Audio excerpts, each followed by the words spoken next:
Faltam poucos dias para as eleições. E não são só as mulheres que têm motivos para não votar no Bolsonaro. Isso é uma tarefa de todo o povo brasileiro. Nós repudiamos qualquer ato de violência contra qualquer candidato nesse processo eleitoral. Por isso, nós exigimos uma ampla investigação sobre o atentado contra o candidato do PSL. Posto isso, é preciso dizer que esse atentado não pode levar o brasileiro a votar por impulso, porque a hora do voto é a hora da razão. E nesse vídeo eu quero explicar por que todos os brasileiros não podem votar no Jair Bolsonaro de jeito nenhum, porque isso significa uma grande tragédia para o nosso país. Tem muita gente indignada com a situação política do país e diz que quer votar no Bolsonaro porque ele representa a mudança de tudo que está aí.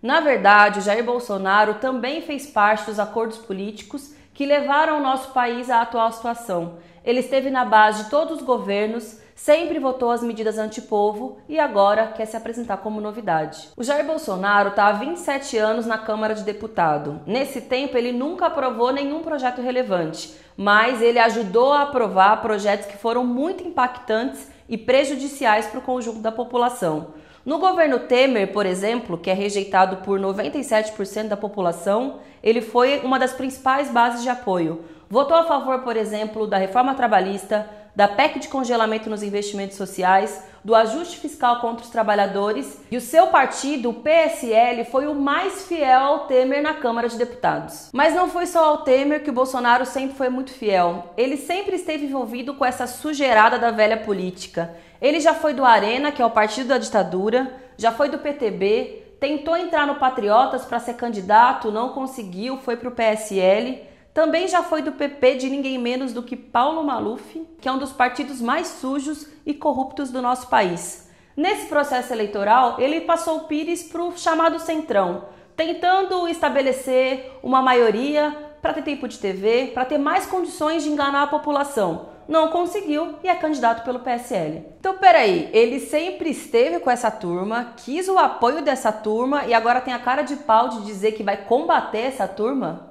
Para de tratar o povo que nem idiota, Bolsonaro. Bom, ele nunca aprovou nada de relevante, sempre votou a favor das medidas antipovo, sempre esteve envolvido com a sujeirada da velha política e ainda fez da política um meio de enriquecer. Como boa parte de seus colegas, o Bolsonaro enriqueceu na política. O patrimônio de sua família é de 15 milhões de reais. Não é só no bolso cheio que ele repete os seus colegas. Ele também botou toda a sua família para aumentar o seu poder político e econômico. Ele tem filho vereador, filho deputado, quer ter filho senador e todos eles, assim como o pai, enriqueceram muito na política. O Bolsonaro é tão fanático dos privilégios que para os mais pobres ele defende a reforma da Previdência, mas para sua categoria, a de militares, ele quer manter as regalias. Que os militares até hoje recebem mesada pelos anos que passaram no governo brasileiro. Mas não é só por isso que ele defende a ditadura. Naquela época não podia ter opinião divergente,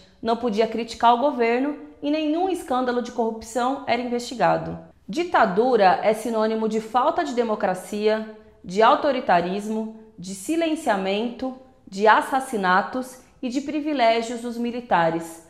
Por isso Bolsonaro é contra a revisão da lei da anistia, porque ela significaria fazer os militares pagarem por tudo o que fizeram e retirá-los do poder. Talvez o eleitor do Bolsonaro ainda não tenha percebido, mas o voto em Bolsonaro é o voto em quem defende que não se possa mais votar. O modelo econômico que ele defende é exatamente igual ao do Temer, do Alckmin, do Amoedo, porque ele defende fortalecimento do agronegócio, privatização e relação com o banqueiro, que é exatamente o que levou o nosso país à falência atual.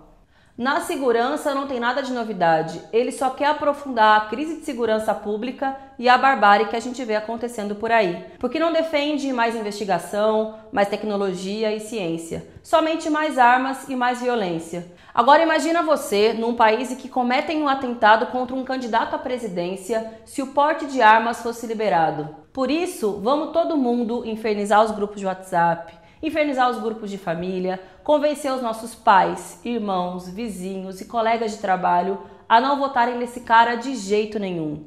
Esses são alguns dos meus motivos para não votar nele de jeito nenhum. Quais são os seus?